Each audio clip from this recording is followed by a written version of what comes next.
Le futur roi de Baéké verra les jours en 1930 dans une région qu'on appelait les Busabanga, dans les villages des Kazimana en Tanzanie. De son vrai nom, Mungala Ngelengwa, qui veut dire « celui qui étonnera les mondes ». Msiri Mwenda Chitambi marquera l'histoire d'une pierre faisant plusieurs coups dans un règne sans partage, déjà vers les années 1850 qu'il détenait le contrôle de ces territoires pendant 41 ans, avec une mission pas la moindre, dominer sur toutes les tribus, les voyants héros qui édictaient sa loi avant la venue des Belges sur les sols congolais. Msiri, c'est un Tanzanien, un conquérant. Il est venu de la Tanzanie avec une caravane pour venir conquérir Bunkeya. Quand il a conquis Bunkeya, il voulait aussi extendre et faire la conquête, et il s'est battu contre les Bakachokwe, et il s'est battu contre les chefs de ces temps-là. C'était les années 1800. Il n'habitait pas au ciel. Mulungwishi était l'un de ses quartiers généraux, une mission construite par les missionnaires de l'église méthodiste John Springer, contrée qui se trouve à 33 km de la ville montagneuse de Likasi. Sur la route nationale numéro 1, Roi Msiri a eu à écrire à l'encre de ses veines une partie de son histoire dans cette cité chrétienne. Il logeait au point le plus culminant de Mulungwishi. En étant ici, il a les yeux sur toute la région. Quand il se battait avec les peuples du Congo, du sud du Congo ici, il allait se cacher dans la grotte qu'on appelle grotte Msiri. C'est là où il allait se cacher. C'est la grotte que vous avez visitée spécialement. C'est là où il s'est caché avec ses hommes, avec ses militaires, là-bas dans la grotte de Msiri. Pour voir sa grotte, il faut gravir une montagne. Des 2000 mètres de hauteur et des détours sont prévisibles pour l'atteindre, à l'image de nos reporters qui se livrent à cet exercice. Une montée qui les a coûté des heures. En tout cas, vous avez vu vous-même, il n'y a même pas de route pour arriver là-bas, pour amener les gens là-bas. C'est curieux, c'est vous qui êtes le premier à penser à aller là-bas. Arrivé sur la montagne, vous trouverez une croix bien soudée. Elle est attachée de part et d'autre par des fils pour bien la soutenir. Derrière cette croix se trouve une grotte où habitaient les rois. Mungala Nengwela, les fondateurs de l'église Garingaz, une première confession religieuse de la République démocratique du Congo avant la venue des Belges. La tanière des rois Msiri est bien meublée, selon les propos recoupés sur les terrains, mais impossible d'y entrer. Depuis la mort des rois Msiri, personne n'a osé visiter les méandres de la grotte. Quand vous entrez dans la grotte, vous allez trouver les salons où il se reposait, les salons. Et puis, il y a des données, il y avait des sorties, il y avait le prolongement de grottes. Donc, dans la grotte, là, il y a des voies qui peuvent sortir, mais très loin. Alors, quand vous entrez là-bas, c'est alors que vous serez orienté. Vous allez découvrir beaucoup d'entrées, beaucoup de sorties, des histoires comme ça. On ne sait pas ce qu'il y a à l'intérieur. Il peut y avoir des vaches là-bas. Il peut y avoir des animaux, beaucoup d'animaux là-bas, qui sortent la nuit pour aller manger, puis venir dormir là-bas. L'invention de cet endroit, devenu un site touristique par excellence et qui attire aujourd'hui de nombreux touristes, surtout les étudiants, fut ingénieuse. Msiri, qui s'est regardé en chat et souris avec l'armée belge, ne pouvait que venir se réfugier dans ces camps pour fuir aux assauts belges. Ici, il y a une grotte là où le roi Msiri de Baéké venait se cacher lorsqu'il était attaqué par les militaires belges. Il venait souvent se réfugier sous une grotte qui se trouve sous cette croix.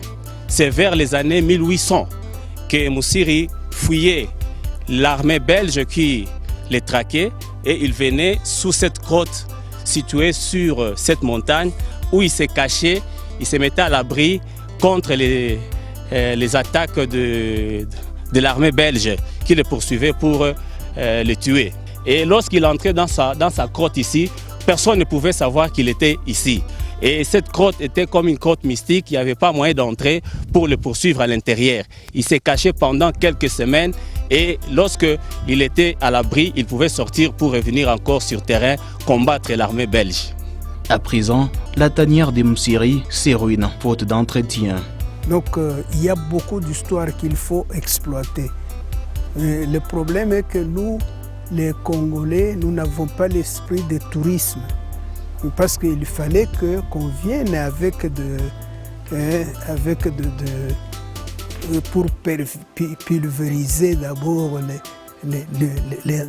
l'entrée, pulvériser ça. S'il y a des serpents là-bas, on les tue pour permettre aux gens qui viennent de venir exploiter ce qui est à l'intérieur de la grotte. L'esprit, nous, à notre époque, là, on venait, on entrait là-bas parce qu'il n'y avait pas de danger. Et à l'époque où il y avait des missionnaires, ils pulvérisaient l'intérieur là, pour permettre aux gens d'entrer. Mais aujourd'hui, on ne fait rien. On invitait les agents de la GECAMIN qui venaient avec des pulvérisations pour essayer de protéger bien la grotte. Celui qui a mis cette croix-là, c'est M. Bartlett. Bartlett, je vous ai expliqué là-bas que Bartlett, c'était le neveu de Springer. Cette retraite souterraine de Moussiri faisait de lui une force contre toute attaque. Le roi des Garrigas fut un grand guerrier et était parmi les premiers à découvrir la poudre noire et les minerais. Moussiri est parmi les grands hommes qui ont fait de grandes conquêtes au sud-est de la République démocratique du Congo, notamment du lac Tanganyika jusqu'à la source du fleuve Congo. Il s'est battu contre plusieurs tribus dans le but de conquérir les territoires et de faire ses commerces, notamment ceux du cuivre et d'autres minerais. Moussiri était un grand conflictuel. Il avait une politique, celle de se marier à beaucoup de femmes de différentes tribus et de faire beaucoup d'enfants avec elles. Avec cette méthode, il a pu diriger une grande partie du Grand Katanga et laisser tant d'enfants dans plusieurs régions du sud-est du pays. Moussiri, c'est un grand guerrier. Et sa politique, quand il est arrivé, c'était de se marier à beaucoup de tribus. Il s'est marié à beaucoup de tribus, il allait prendre des femmes Nuba, il allait prendre les femmes de différentes sortes de tribus. Et il avait eu beaucoup d'enfants et il a fini par rester à Bunkeya, chez les peuples Yéké. Il a fini par rester aujourd'hui. La capitale de Moussiri, c'était à Bunkeya. À l'arrivée des Belges, Moussiri n'a pas pu accepter d'être dirigé et a créé une résistance. Voilà, une guerre s'est déclenchée contre lui et il s'est caché d'habitude dans cette grotte. À l'intérieur, c'est spacieux. Moussiri, pourquoi il était mort? Puisqu'il avait refusé, puisque accepter ce drapeau étoilé de l'État indépendant du Congo, c'était accepter l'esclavage. C'est ainsi que le roi Moussiri était assassiné lâchement, je le dis bien, par le lieutenant Botson, parce que c'est à titre posthume qu'il sera élevé après au rang de capitaine Botson, jusqu'à quand il avait tué Moussiri.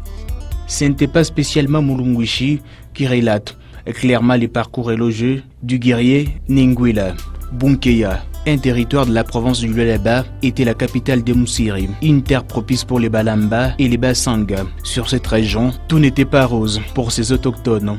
Des coups de fusillade retentissaient, surtout du côté nord. Face à toutes ces attaques, ce peuple ne pouvait compter que sur la force surnaturelle des Mointes, Kazembe de Luapula, un émissaire des Mointiev. Ici, il y avait beaucoup de Pygmées, il y avait beaucoup de peuples qui habitaient ici, bien sûr, les Balamba, les Baoshi, les Bassanga, mais qui connaissaient périodiquement des guerres ou des attaques venues du nord, principalement.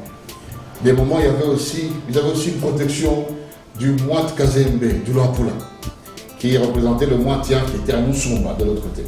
Mais c'était un corridor assez ouvert en termes de... Il n'y avait pas d'installation fixe ou de capital fixe où les gens avaient un système centralisé de pouvoir. Les chemins de Moussiri étaient déjà bien balisés par son père, qui fut un grand commerçant du cuivre et du Katanga. À son arrivée à Bunkeya, des alliances ont été scellées. Alors quand notre ancêtre Moussiri est venu, après les multiples voyages de son père, Kalasa Mazouidi, qui venait commercer, c'était pour le commerce. Il avait 3 alliances Kalasa, et ces alliances ont continué de Moussiri. Ces alliances principales étaient avec Oloapula, il y avait bien sûr Moat Kazembe, il y avait Ngando Besa, il y avait Pande, Molope Pande de Basanga, il y avait Katanga, Molope Katanga, le chef Katanga, et le dernier c'était Sompwe, donc ça fait 5 alliances avec lesquelles ils étaient très, très proches. Malgré les alliances, il n'y avait pas de cessez-le-feu. Mais il y a eu tellement de razzias à un moment donné et des troubles internes dans toutes ces chefferies-là par des gens qui venaient de chez Kasongo Nyembo mais qui étaient contre Kasongo Nyembo. Donc ils venaient ici pour avoir le plus de gens possible, pour ne pas employer le mot le plus d'esclaves possible, afin d'aller combattre le bloc Kasongo Nyembo à Kamina. Mais quand ils venaient, ce n'était pas la blague. On coupait les têtes, on coupait les organes, on dépeçait les bébés et on prenait les femmes. Au risque et péril, Nguila, avec son arme à feu, a joué la carte de libérateur pour pacifier son territoire. Voilà les débuts de son aventure glorieuse. Alors, quand Moussiri, qui était venu pour le commerce très jeune avec ses frères, il arrive, il trouve, juste après le passage d'une des attaques, là, et il a demandé au bloc Katanga et au bloc Mpande, Minani, dites-moi que je vous aide. Parce que c'était des amis de son père, Kalasa Mazouidi, du Mouni Kalasa Mazouidi. Donc c'était ses papas. Alors Moussiri les a aidés. Il a ramené toutes les têtes de ses agresseurs. Et il voulait repartir avec son commerce. Il faisait des navettes. Et eux lui ont dit, si tu pars, ils vont revenir, comme ils reviennent chaque année à nos récoltes, et ils vont nous tuer, nous arracher. Voilà comment il s'est installé. Il a épousé bien sûr les filles. À l'époque, la culture diffère d'aujourd'hui. Mais les alliances entre les peuples et les hommes, c'était les mariages, le commerce, et puis l'alliance de sang. Il a fait avec eux. Et ils lui ont donné la terre. Donc avec le sang que Moussiri a versé, cette terre est devenue à lui. Et il l'a appelé le Ngalengaze. Dans son règne, les grandes décisions se prenaient au Mont Kouloum, les points les plus culminants des Bunkeya. Les paroles qui ont bouleversé l'histoire du Grand Katanga ont été prononcées au sommet de cette montagne. Voilà, le Mont Kouloum, c'est ici, vous voyez, à la maison. C'était ça, la résidence principale du Mwami Moussiri. Là où le Mwami s'est retiré, quand il devait chaque fois prendre les grandes décisions pratiquement du royaume. C'est ici que le roi s'est retiré et c'est à cet endroit, vous voyez, devant cette colline, vous voyez pratiquement tous les 4 points cardinaux. Même si les ennemis pouvaient venir de l'est, de l'ouest, du sud, du nord, ils étaient repérés facilement. Alors Moussiri était tellement inspiré, c'était un grand personnage. C'est à cet endroit d'ailleurs là où on avait pratiquement pris cette grande décision de refuser le drapeau étoilé de l'État indépendant du Congo. Moussiri il avait fait appel à tous les grands du royaume, en grand conseil, et il avait expliqué sa décision pour lui de ne pas vraiment accepter ce drapeau étoilé. Il avait communiqué ça aux grands du royaume. Et il s'était retiré quelques minutes et ça n'avait pas pris beaucoup de temps. Tous à l'unanimité, ils avaient adhéré à la décision du Mwami et c'était vraiment la grande satisfaction. Et le Mwami Moussiri avait maintenant donné vraiment l'ordre qu'on essaie de distribuer maintenant les tissus blancs et rouges, tel que je vous ai expliqué qu'il avait remis au Mwanangwa Masuka. Vraiment, c'est la résidence principale de Moussiri. À un moment donné, Moussiri est devenu un élément gênant pour les Belges qui se sont retrouvés dans l'impossibilité d'imprimer leurs règles dans cette partie qui n'était pas encore conquue. Le mieux à faire, c'est de lutter la vie. Maintenant, sa réputation est montée jusque dans le boulot, il partait en disant Koulé ou Kilobo. Il n'a pas de flèche de lance comme nous. Lui, il avait quelque chose que tous les autres n'avaient pas. L'arme à feu. Son armée était armée, l'arme à feu. Voilà, il bougeait très vite et gagnait très vite.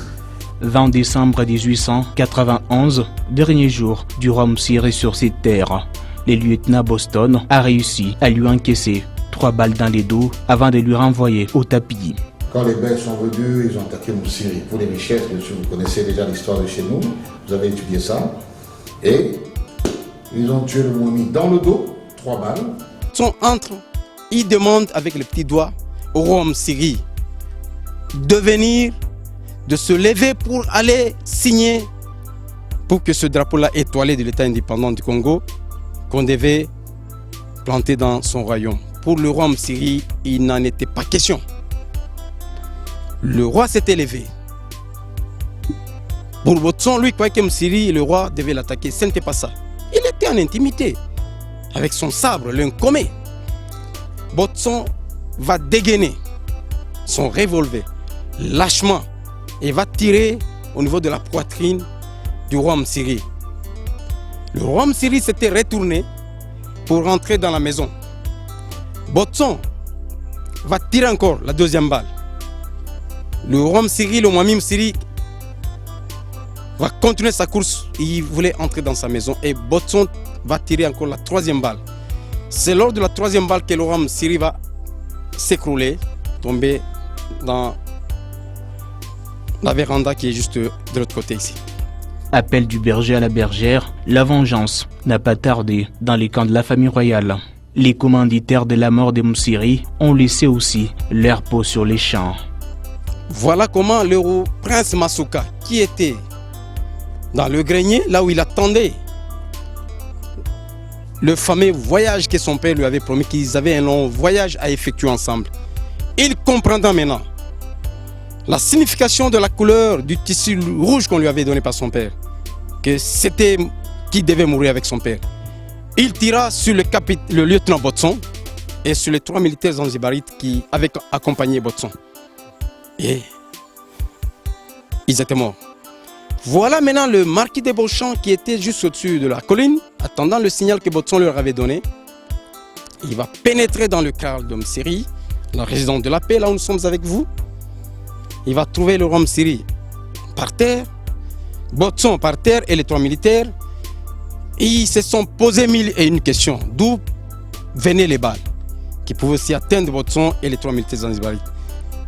Voilà, en tant que des militaires, ils ont constaté que dans le grenier, il y avait le prince Masuka qui avait juste laissé une partie de la jambe.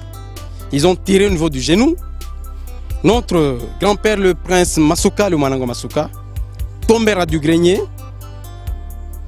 et ils vont tirer dans l'oreille pour abattre notre grand-père. Parce qu'eux, ils avaient des fusils un peu spécialisés, un peu sophistiqués, des fusils à silex. Par la suite, les fils de Moussiri prendra les bâtons des commandements. Pendant ces temps, les Belges n'avaient pas encore totalement les monopoles sur les Katanga. Il fallait de multiples concertations pour parler de la colonisation à Garingaz, aujourd'hui Katanga. Et par la suite maintenant, c'est devenu, son fils a pris le relais, il est devenu Moumi, mais les Belges n'avaient pas encore réussi à maîtriser le Katanga. Ils ont dû demander au Moumi Mukadabantu, Kalasa, de les aider à implanter la colonisation et qu'à la fin de 16 années, lui redonner l'empire de son père. Mukadabantu, ses pères et ses frères ont accepté.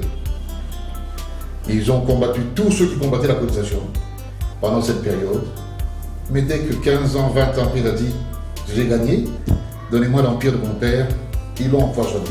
Dès là, de nombreux rois se sont succédés à la tête du royaume de Bayeke. Donc, il y a le premier successeur de Moussiri, Kalasa Mukandabantu. Le deuxième successeur, c'est Mwenda Kitanika. Le troisième, c'est Moumi Moussamfia Tanga Munongo. la tombe du premier successeur de Msiri, Kalassam Mkanda Bantu, qui avait régné pendant 19 ans.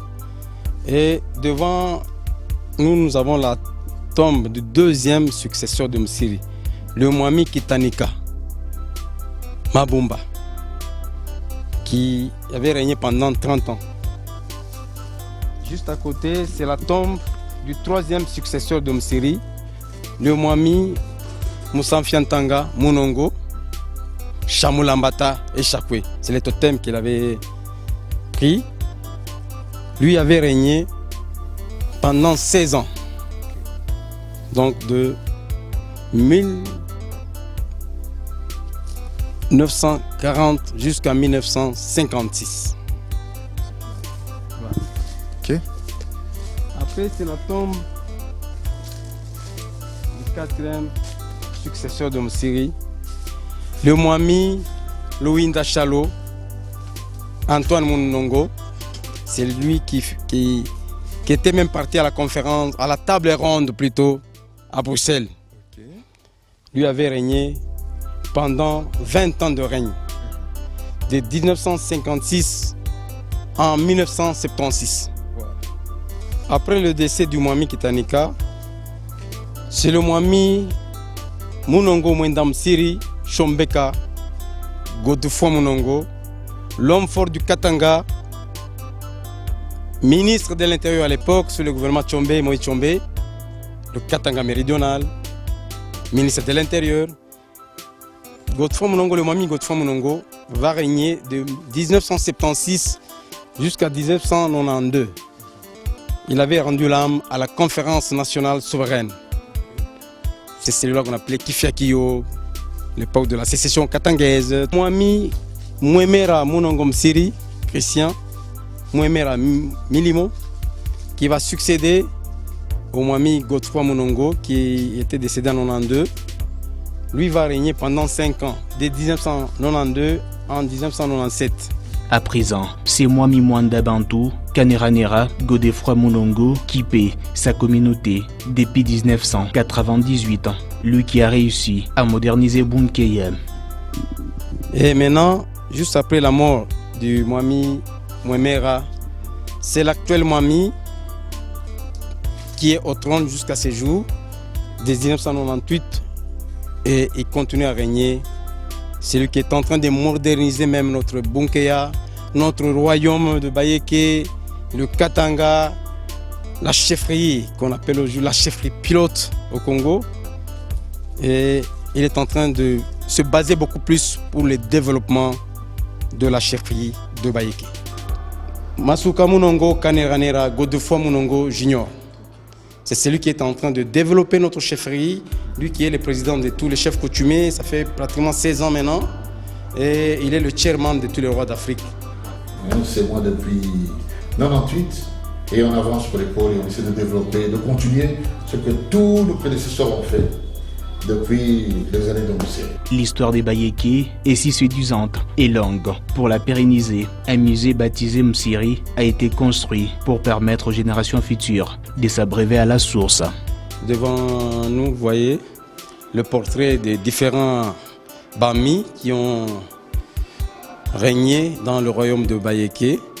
Le premier portrait, c'est pour le roi Msiri, le Mwami Msiri.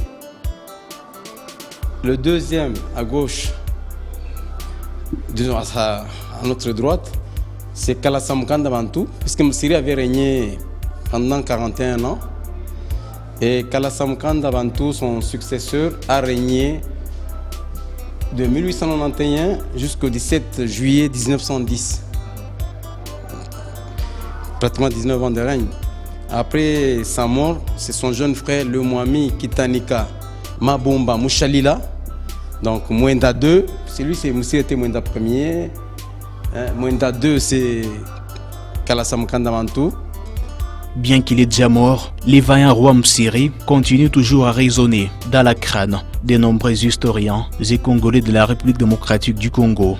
Cette journée est restée une journée historique que nous commémorons chaque fois avec notre Mwami, le Mwami Mwenda Bantu Munongo Kaneranera, qui est le président de l'Alliance nationale des autorités traditionnelles du Congo et le chairman de tous les rois d'Afrique. Chaque le 19 et le 20 décembre, nous commémorons ce que notre arrière-grand-père nous avait vraiment laissé. Puisque pour Msiri, quand il devait quitter le mont Koulou, il avait dit ceci. Il y avait une phrase qui est restée pour nous une devise. Il avait dit ceci. Kufwa kusoga kusabwa kutira. Plutôt mourir que de vivre comme un esclave. Il avait dit ça. Nous sommes devant la tombe du roi Msiri, le Mwami Msiri. Jusqu'à il était assassiné à sa résidence, à la maison, par le lieutenant Botson. C'est ici qu'on a enterré le corps du roi Msiri, sans la tête. Donc ça, c'est la tombe du Mwami Msiri. Juste à côté de lui, à droite, il y a la tombe de son fils, le Mwanango Masuka, le prince Masuka, qui avait vengé la mort de son père. C'est lui qui avait assassiné le lieutenant Botson et les 3 militaires zanzibarites. C'est lui son règne, son nom a pu traverser les frontières lointaines du pays.